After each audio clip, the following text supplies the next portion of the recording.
AHN news خبر دنیا بھر سے۔ برقی کرنٹ کے جانے کے امکان، تلنگانہ اسمبلی میں پاور جنریٹر وین کی موجودگی موضوع بحث۔ شہر حیدرآباد کے موجودہ حالات کچھ ایسی ہو گئی ہے کہ برقی یعنی کرنٹ سربراہی کب کٹے گی، کب چلی جائے گی اور کب بحال ہوگی، اس کا پتہ نہیں ہے۔ شہر حیدرآباد کے موجودہ حالات کچھ ایسی ہو گئی ہے کہ برقی یعنی کرنٹ سربراہی کب مسدود ہوگی اور کب بحال ہوگی، اس کا پتہ نہیں۔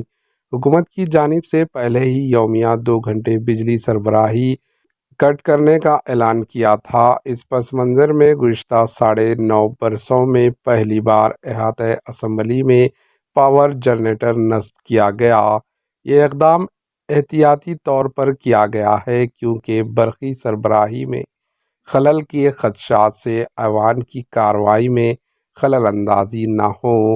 احاطہ اسمبلی میں پاور جنریٹر وین کی موجودگی سیاسی حلقوں میں موضوع بحث بن گئی ہے اور سوال کر رہے ہیں کہ کیا یہی تبدیلی ہے جس کا نام کانگریس نے وعدہ کیا تھا۔ واضح ہے کہ 7 فروری کو جنگاؤں میں ہریش راؤ اور BRS MLA خطاب کر رہے تھے کہ اچانک بجلی چلی گئی تھی۔ اس وقت ان BRS قائدین نے تنازع کیا تھا کہ ریاست میں تبدیلی آ گئی ہے۔ Bureau report AHN news.